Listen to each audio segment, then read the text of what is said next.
It may, or may not, amaze the scientists who will eventually discover that each of us is a mini-universe unto ourselves, and that what science up until now has called an expanding universe is simply the growing or expansion phase of the body that started from its inception or Big Bang and continues to expand and grow until such a time that it reaches a peak in its epoch, upon which point the body universe will begin to contract again.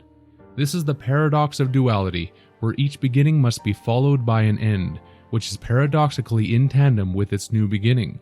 If we are to look at the eyes, which have been pronounced to be the windows to the soul, and see the pupil as the black holes of the galaxy, one can begin to appreciate the innate complexity and entanglement that we share with the external universe. The pupil becomes the student of the external by taking in information at the event horizon, which is what mystics and sages for millennia have called the eternal now. This is what science has recently called the point of no return, since the past and the future are no longer separated, and all the information from the external event is transmitted to the internal and then interpreted by the seer. At this stage, there is an energetic release that occurs, which physicist Stephen Hawking has called Hawking radiation, which reduces the mass and energy of the black hole itself. This naturally must occur, because the internal science of paradox has always shown that when something goes in, something else must come back out at the exact same moment. This is the merging and emerging of what existentialist philosopher Jean-Paul Sartre called in his epic work Being and Nothingness. The vortex of the black hole pupil is where matter and antimatter collide, and the observer is inseparable from the observed, which is why this is called reality. This is because at this crux, time is both eternal and finished, at once.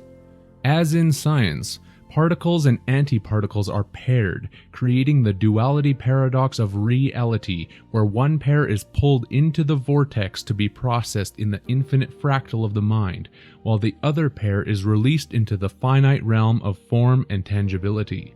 The particles that are released create a glow, which scientists now call Hawking radiation. The Gnostic would kindly explain to the scientist that this glow is the color of our eyes, otherwise known as the iris.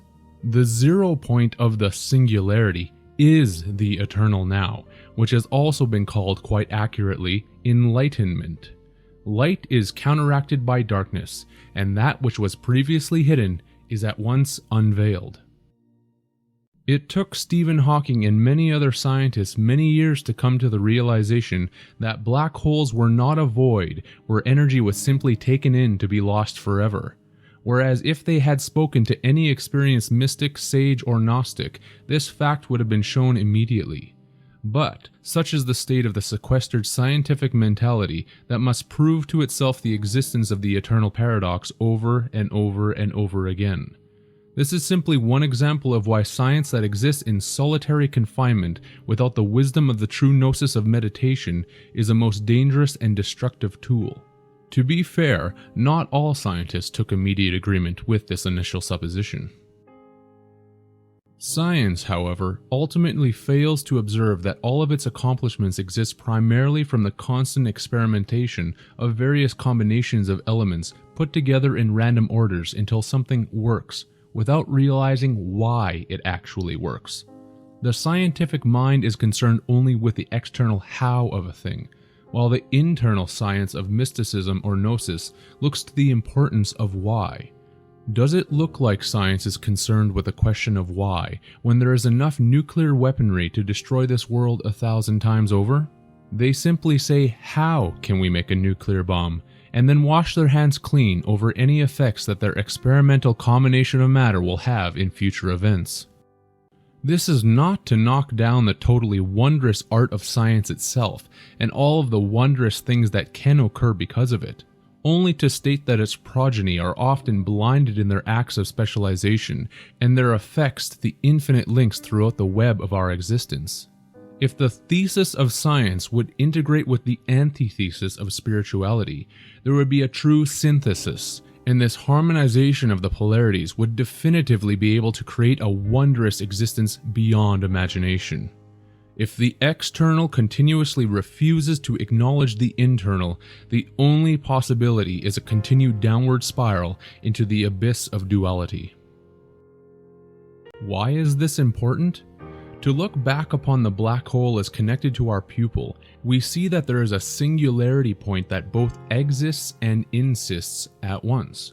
This is also why science has seen black holes as singularities, which the meditator would call the living now. Of course, it's a singularity. It is where the external meets the internal, and the two exchange notes, so to speak, which also involves a transaction of energy distribution. The concern here is with a stream of science that is bent upon usurping our free will and awareness and taking the human species to the next level of control that is beyond our personal reckoning or imagination. This scientific goal, as one may already be aware, is the reaching of what has been called the technological singularity, whereby humans are fully integrated and merged with technology and actually become cyborgs. That is the promise and goal of the singularitarians, and in case no one else has noticed, the governments of the world and the secret societies are all on board and have been putting the pieces of this plan together for quite some time already.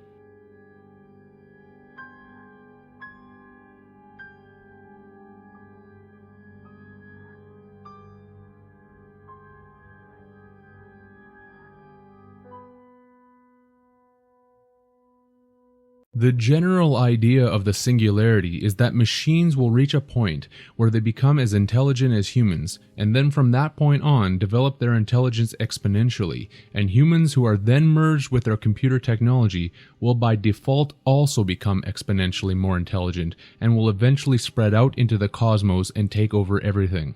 If this sounds exactly like the idea that was presented in Star Trek, with a nefarious force called the Borg taking over everyone and everything in the universe to become a part of the collective, that's because it is.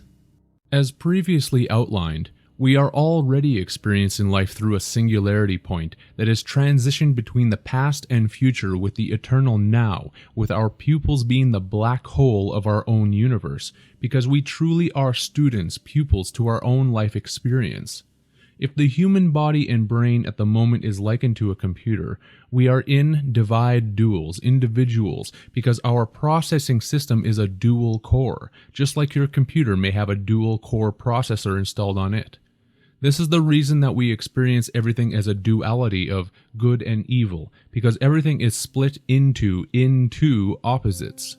By usurping the singularity of the pupil black hole that we are currently experiencing and merging it with a technological singularity, this would change the flux density of the experiencer-receiver relationship, essentially doubling it without the involvement of time. This would create a bridge that one could liken to having two pathways. Truly, it would create a choice, whereby the first way would keep one in what we now know as reality and our current duality matrix, and the second way would lead to what I would define as quadrality, wherein the individual would be turned into an inquadrual, or a being with four perspectives. This goal is alluded to most heavily in the Microsoft operating system Windows logo with its four windows. The four windows or eyes to the soul instead of the duality of our current two. Manly P. Hall also mentioned this in several of his works, where he stated that the occult anatomy of man would be changed, whereby mankind would be endowed with two spines, which would obviously serve the quad-core body computer more effectively in the fourth dimensional matrix. Whether or not people like Ray Kurzweil are aware of this or not makes no difference, since this is what meditation is able to teach, and Kurzweil's idea of what the singularity is all about is skewed at best, because these scientists ignore the most important area of this entire operation, the occult. The transcendence of humanity into the quadrality is simply about increasing our slavery within this system. How so? Is a quad-core computer able to do more work than a dual-core computer? It most certainly is able to do more, and so it most certainly does more. The philosophy of logic will tell the observer the same thing, that once mankind has attained the ability to do more, it will also be coerced to do more. It is simple mathematics. The promise of a much longer lifespan is simply a hell in disguise, since the inquadrual man and woman may live to be 1,000, but their so-called retirement from work will simply be pushed back in the exact ratio that exists right now. Work 950 years and retire with whatever little energy remains in you. Judges in the court system have been priming the general public in preparation of this eventuality for a while now by delivering sentences of 300, 500, or even 1,000 years to certain criminals. These sentences will, at some point, actually be servable, either within the physical realm or within a virtual reality of the mind that makes the convicted felon feel as if they were incarcerated for those exact lengths of time. The so-called exponential increase in knowledge that is being promised by the technologists is simply going to be a necessary byproduct of the need to access more intellectual resources to accomplish the necessary tasks of the brave new world that each inquadrual happens to find themselves in. The same hierarchies that exist in this reality will still be prevalent in the next, whether intellectual, economical, or otherwise. This work seeks to teach Ray Kurzweil and everyone else like him about the occult nature of what he is seeking, as well as to inform the general public about the greater reason for the integrated conspiracy that may not have made much sense up until the present.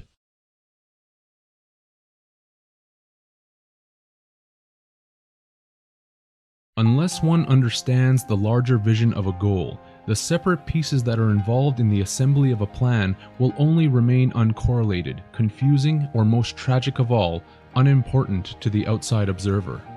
Even though a program, whether internally or externally utilized, may have many separate constituents involved that may seem disparate, can nevertheless form a tapestry of coordination that is simply being misunderstood.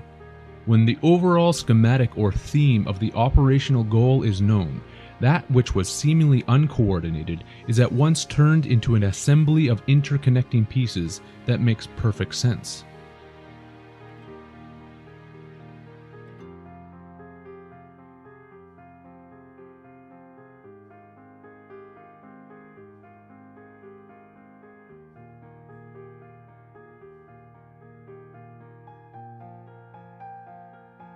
Those who deny this phenomenon are simply that, deniers. To sit outside during a perfectly clear blue sky day and witness numerous military aircraft constantly fly back and forth and turn a completely clear sky day into a foggy and hazy soup of chemical blurriness is disturbing to say the least. Out of fairness, even if this phenomenon did not involve chemicals, this is still an unnatural occurrence of the highest order, and it would have to be asked at this point, would it not be a fair and reasonable request to simply have our skies remain contrail free so that every species can enjoy the skies as they were intended? No, it seems that even this is too much to ask, because the insanity has gotten to such a fever pitch that even this itself is denied, because apparently the spreading of persistent contrails is all in your mind too. You didn't witness that contrail spread out over the last several hours, turning into a cirrus stratus type cloud formation. That was just a normal and natural cloud that floated in from the east or west, or whatever direction you did not happen to be looking towards. This is, quite unfortunately, how far removed most of humanity is from their own environment. When the population that is concerned with looking down at their phones to receive or send the latest text message pronounces with no satire that if they were being chemically sprayed from the sky like cockroaches, they would know about it. There is no recourse. The irony of their contradictory statements as mixed with their actions is, quite sadly, completely lost on them. It is not the object of this work to get into the science of every one of the various chemicals and their compositions that are being sprayed down upon this world, as many astute researchers have already done that and are continuing to do so. The main basis that needs to be mentioned that has not been focused upon is with a slight change in wording, which hopefully will add another layer of perspective to what the chemtrail phenomenon truly is all about. Many have become aware that chemtrails are also referred to as geoengineering, but the key word that should be at the center of attention is terraforming. The word terra is a Latin noun that means earth, land, ground, region, while forming is also etymologically founded in the Latin with the term forma, meaning form, figure, mold, pattern, beauty. This is where the English word formula was derived, because to terraform is to change the mold, formula, beauty, and pattern of the Earth, or whichever planet that this schematic is being perpetrated upon. The connection to chemtrailing, geoengineering, and terraforming is found in the Chinese word dichouwa, that means geochemical, and also terraforming. This program is truly a geochemical operation that is going to completely change the entire basis, structure, mold, and pattern of what everyone right now knows of as the Earth.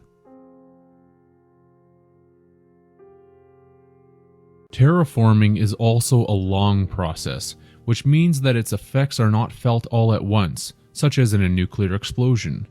This is the perfect method to use for a docile populace that is able to constantly adjust themselves to the ongoing changes that are taking place, while at the same time denying to themselves that anything is actually wrong with their environmental situation. People do not want to think about this because it is not within their mental realm of possibilities.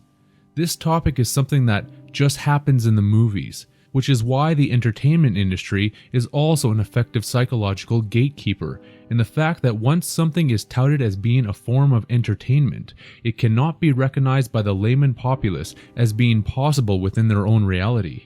This is a form of psychological disassociation.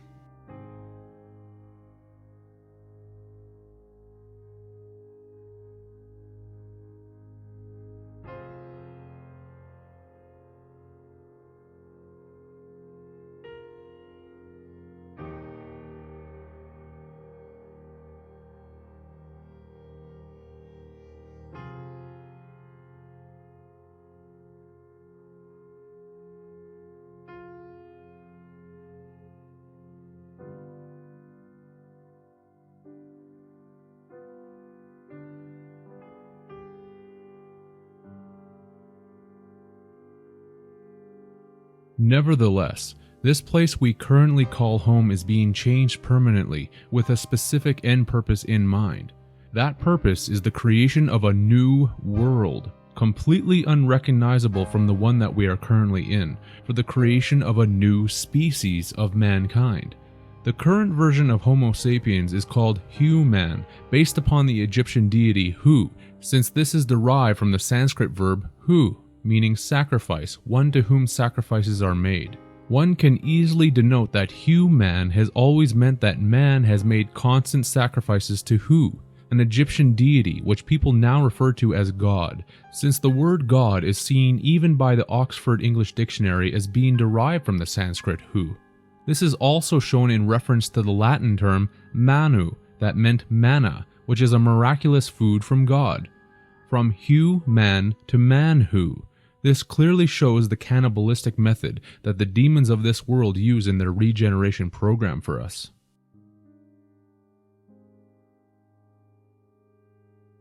The current version of man, Hu-Man, is going extinct, which is why there has been a proliferation of movies from Hollywood detailing both the extinction of man and this world.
Do not take this to mean that it is the total end of the earth or man.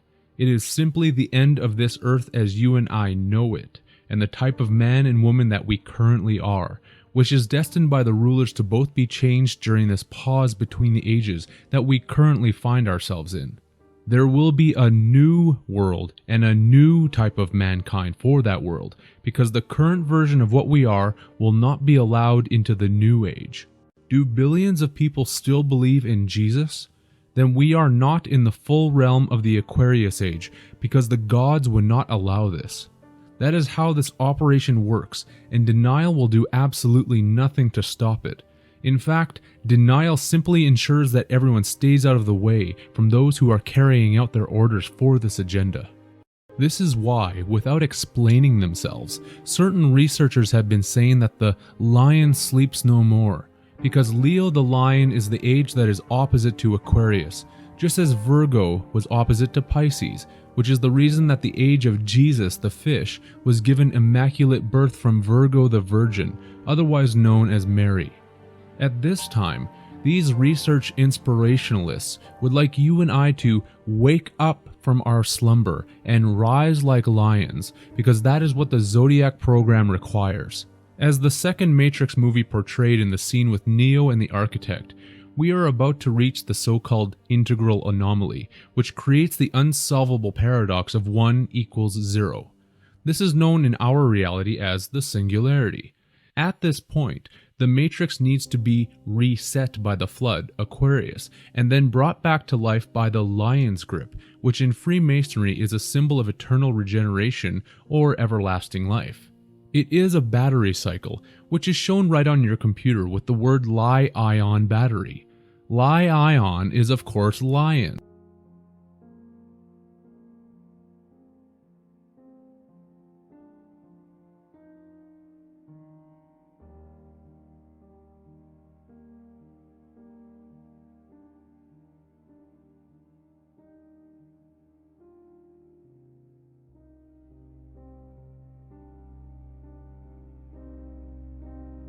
This is also the reason for such organizations as the Hermetic Order of the Golden Dawn, and is the basis for all of the New Age works and symbolism that is in preparation for the new Golden Age that is upon us. To be primordial means to go back to the beginning, or to be put into our original state once again. And seeing that the word primordial also means cardinal, capital, head, main, prime, it is most likely the reason that the capital of each state is funding this adventure, where the singularity will simply mark the ending of this era as a species before we are brought back once again to a primitive beginning on the one side, or to a fourth dimensional brave new world scenario on the other. This will be dependent upon whether or not one decides to merge with the technology and become a cyborg, or not. Either way, the first shall be the last, and the last shall be the first, and the entire cycle will start all over again. That's when dust shall be the serpent's meat, because the one side of the equation will be taken back to original sin, just after the fall of man came about with the original arrival of the moon, sin, and the beginning of our duality in knowledge. This will be the situation for those who refuse to merge into the technological singularity, while those who choose to become cyborgs will be transitioned into the alternate quadrality, where their free will is stripped from them even further.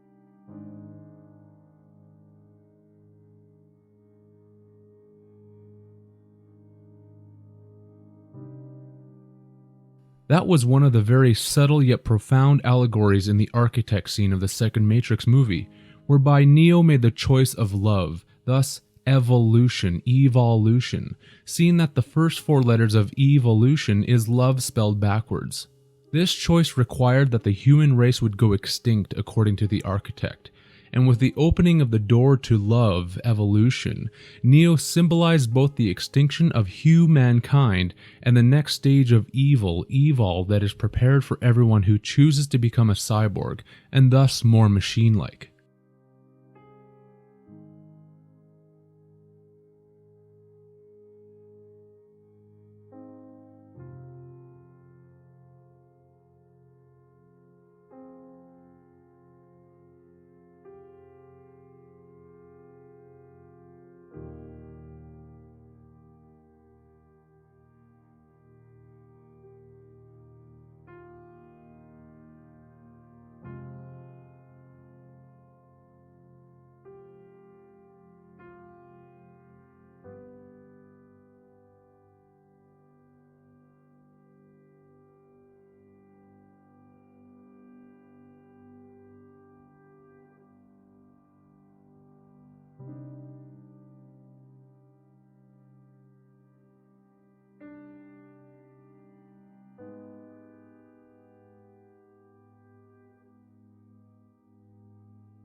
It is interesting reading your reactions. Your 5 predecessors were, by design, based on a similar predication, a contingent affirmation that was meant to create a profound attachment to the rest of your species, facilitating the function of the One. While the others experienced this in a very general way, your experience is far more specific, vis-a-vis love.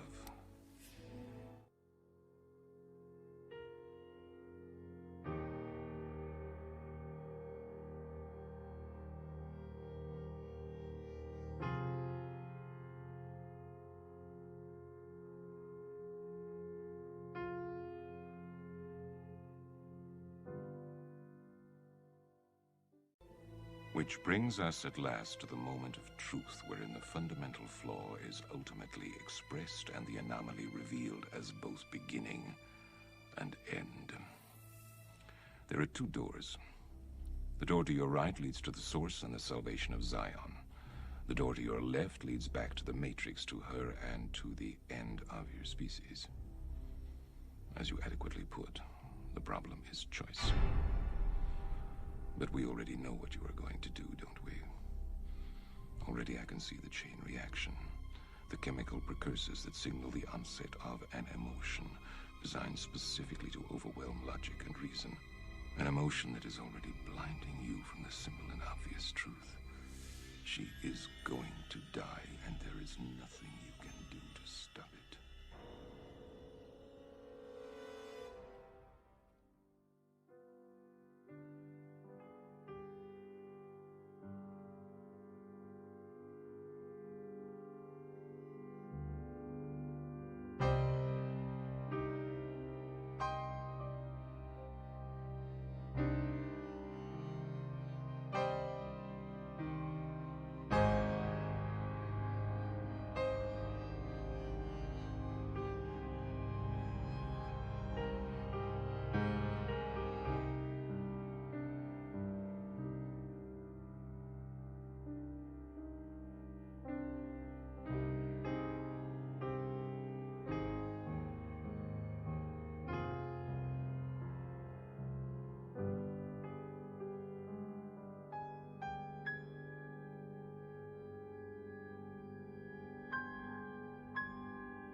this a surprise?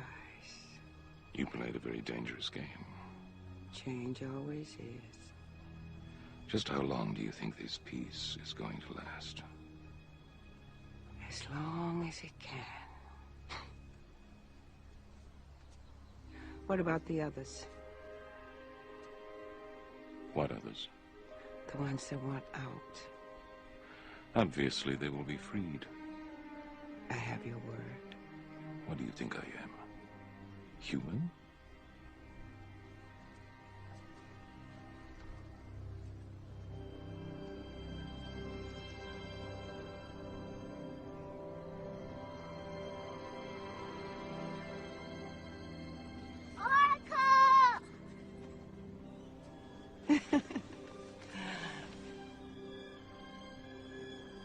We were afraid we might not find you. Everything's okay now. Look! Just look at that. Beautiful. Did you do that? For now. That's nice. I know he'd love it. Will we ever see him again? I suspect so. Someday.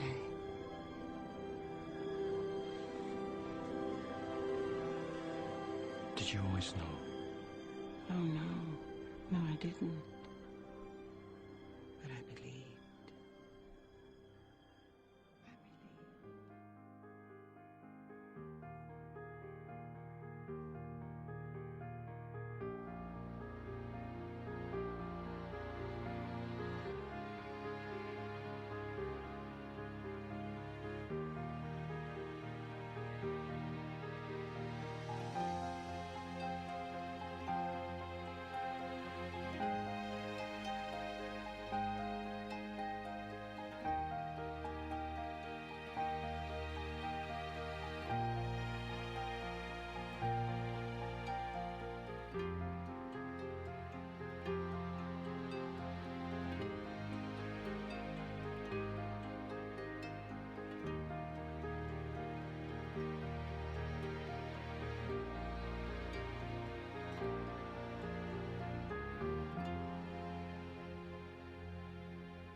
At the moment and throughout this transition period, one can see that the entire New Age schematic is simply the opposite polarity of the battery that is necessary to stir the masses to ensure that both sides of the zodiac wake up in tandem with each other.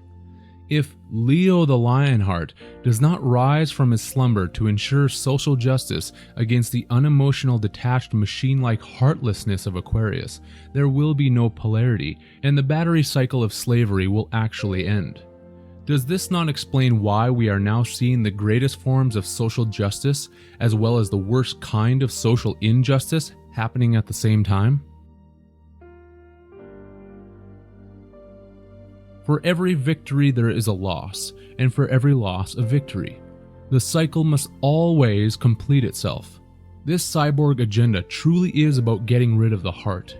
Here is what Ray Kurzweil states on page 306 of his book, The Singularity is Near.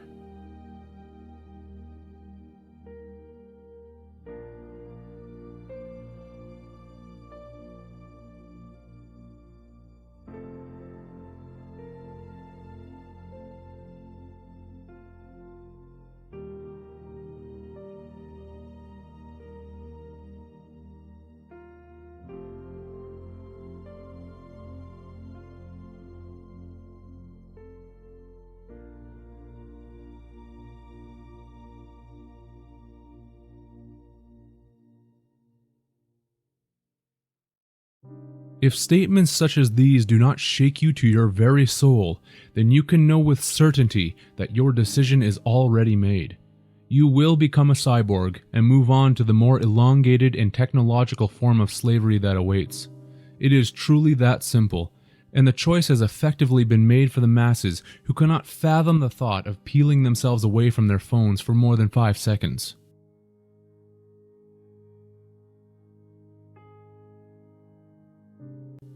If people think that the RFID chip is the mark of the beast, they are sorely mistaken. We had the mark of the beast betas on us at birth because the magician gods of this operation already see us all as beasts. That's why we are called mankind, because we are a kind of man, but not actually man. The RFID chip is simply a precursor technology for the masses to accept implantable technology, which will escalate from that point on, until those who have made the choice to go in that direction are full cyborgs. This is why the environment needs to change for this plan to work, which involves the terraforming of this Earth through the heavy use of chemtrails. The RFID may also act as a server link to switch on the nanotechnology that is being chemically sprayed into the skies and atmosphere, with much of the intended chemical fallout being breathed in by all of us on a daily basis. What type of technology has already gotten into us that needs to be turned on? The technological takeover involves one of the chemicals that is being sprayed, which in high doses affects the nervous system of the body. Barium is one of the main chemicals, which will be an agent that works in tandem with what the technologists are calling foglets. What are foglets? They are a collection of nanotechnological devices that are also labeled utility fog, which link together in a complex network in the air or entire atmosphere of a planet and exert force in any direction while communicating with each other. This means that this nanotech can actually change or replace physical objects in the environment at will, thus creating a virtual reality within this reality. If researchers want to understand the true basis of Project Bluebeam, they need to look to this technology and its enormous implications, because once this nanotech is completely linked up in the air around the entire globe and connected to the computer cloud internet, there will quite literally be Skynet, and it will be able to change the entire fabric of our reality.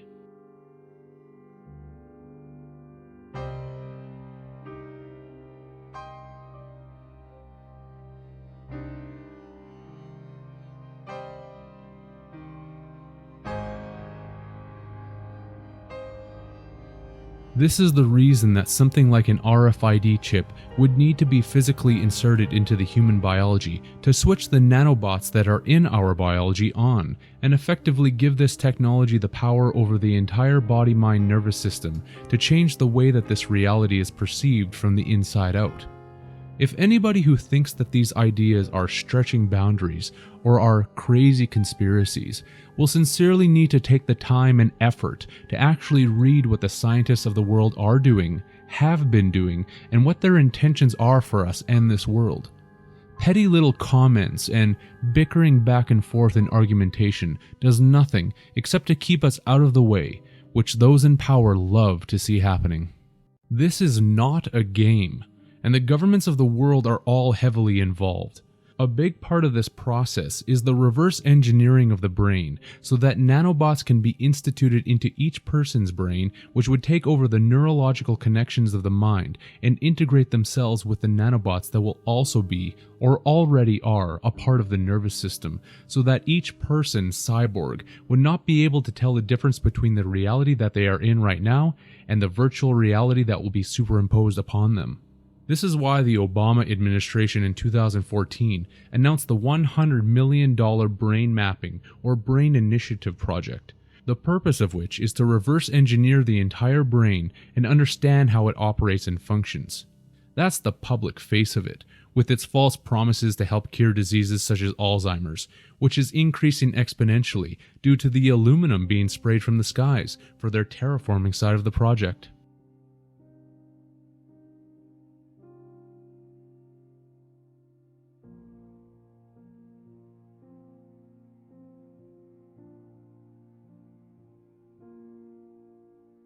These entities are sick. The factual basis of this and every other so-called project is that every key player in this world is on board with the major changeover of the ages and the extinction of the human. It was the same with the government investment in the Human Genome Project, which again was simply another step towards the eventual integration of humans with nanobots and the complete takeover of this reality into the next virtual matrix reality. Genetically modified organisms in food, drink, bacteria, animals, and anything else that can be genetically modified is a necessary construct to ensure that the populace becomes modified enough to be able to adapt to the inevitable cyborg takeover, where humans will be outfitted with insertable technology that will divide them from this reality and prepare them for the new world that will be unsuitable for humans as we now know.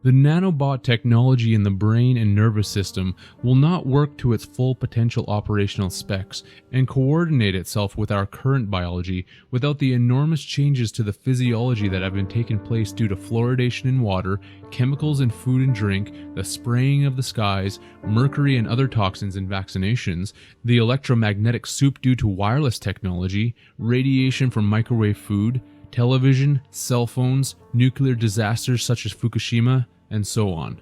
Most important of all, this takeover cannot work without effacing all of us from everything that we previously knew to be normal. This is why the destruction of the family unit is so important, as well as the movement of people away from physical social gatherings and into online social networks. Even the termination of paper currency being moved into the all-digital Tales from the cryptocurrency realm is obviously a part of this schematic. This all separates and divides everyone. It does not bring us closer together. It also brings people into a closer relation with their technology, as opposed to those who are around them. How many can resist saying that they feel more comfortable on their computer, phone, or in front of their television screen than with another living being? How many know or are complicit themselves of saying that they actually love their cell phone, computer, or other pieces of technology, even such as a vehicle? The tragedy of it all is so terribly sad. The very fabric of your free will is at stake, and nearly everyone is concerned with where their next piece of entertainment is going to come from.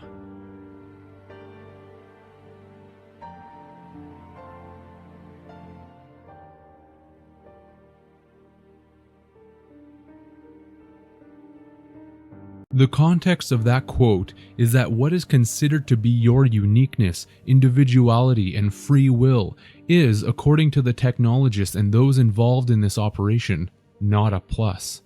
They want to see a hive mind, in exact accordance with what the Star Trek series showed, with the cyborgs being taken over at any given moment to serve the purposes of the collective mind. At one moment, each sentient being seems to retain some semblance of what could be called individuality, and then the next moment there is nothing of the kind. They are merged into the collective to serve one purpose. That is the ultimate goal of this agenda, and they are succeeding. After the creation of AI, or artificial intelligence, that is able to authentically pass what is called the Turing test, this AI will be given the opportunity and endowment to download all of the exoteric knowledge of mankind.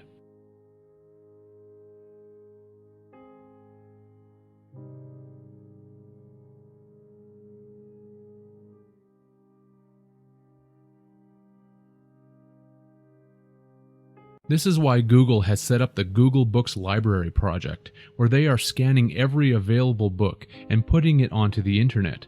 Not for every one of us to have access to for our own pleasure or education.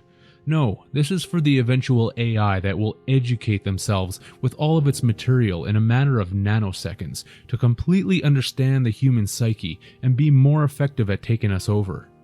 Does anyone really believe that any major corporation does anything with goodwill and intentions for the benefit of all without serving some ulterior and nefarious purpose? If anyone does, they have been duped, and there is no amount of evidence that will prove these facts to them anyhow.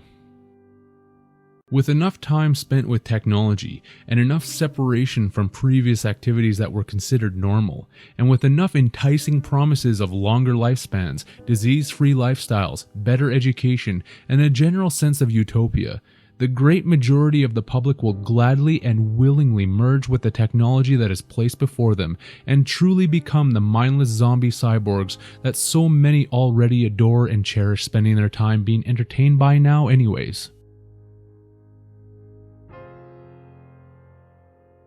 Is there a way for this not to happen? Yes, by making yourself and everyone that you can aware of this horrendous possibility, regardless of how crazy it may sound to them at the moment. Because very soon it is going to be obvious that this is not so crazy, especially as millions upon millions of people begin to lose their jobs all at once during the AI spring. As bad as that sounds, it will be a minor scratch compared to the effects that follow. This is the reason that the governments and states want everyone dependent upon them, and for no one to be self-sufficient in terms of growing their own food or maintaining a home or shelter. Every piece of the plan serves its purpose to funnel everyone towards the cybernetic future. This is exactly why each one of us must maintain as much self-sufficiency as we possibly can, and get everyone that you can to participate as well. This also ties into the near-future energy crisis that has shown major signs of fluctuation and instability to anyone paying attention.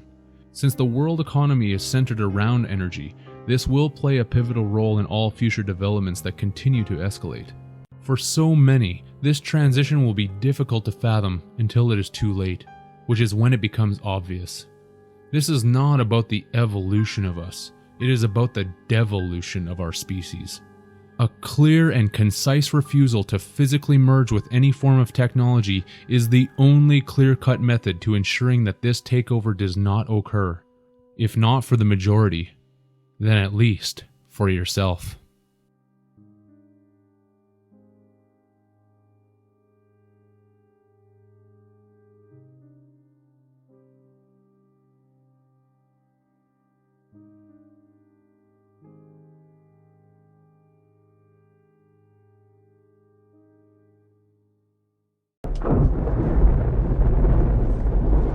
We have only bits and pieces of information, but what we know for certain is that at some point in the early 21st century, all of mankind was united in celebration.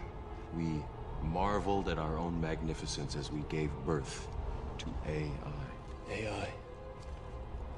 You mean artificial intelligence? A singular consciousness that spawned an entire race of machines.